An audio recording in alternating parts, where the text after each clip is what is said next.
Alors voilà, dans Photoshop, j'ouvre l'image.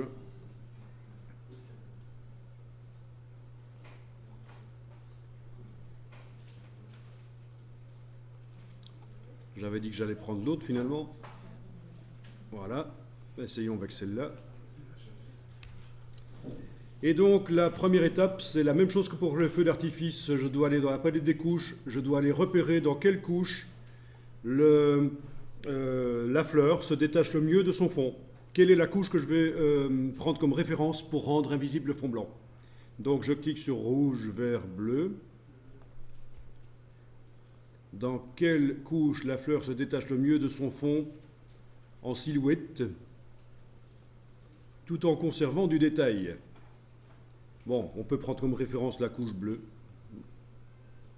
Une fois que j'ai vu ça, je réactive le travail sur l'image en cliquant sur le mot RVB à cet endroit-ci.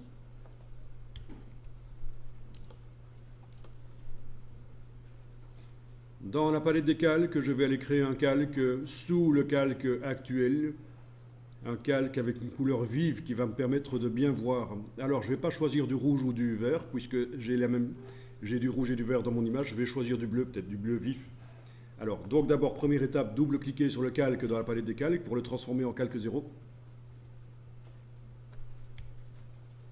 Puis, mettre sous le calque un calque vide. Si vous voulez qu'il aille directement sous le calque, vous faites CTRL-clic. Mais en fait, ça n'a aucun intérêt. Vous pouvez oublier ça, puisque c'est super facile d'en faire un au-dessus et de le déplacer après. C'est juste une astuce pour vous montrer que, bon, il y a des raccourcis dans Photoshop. C'est le CTRL-clic sur le PC, commande-clic sur le Mac pour créer un calque sous le calque actuellement activé. Et on remplit avec une couleur vive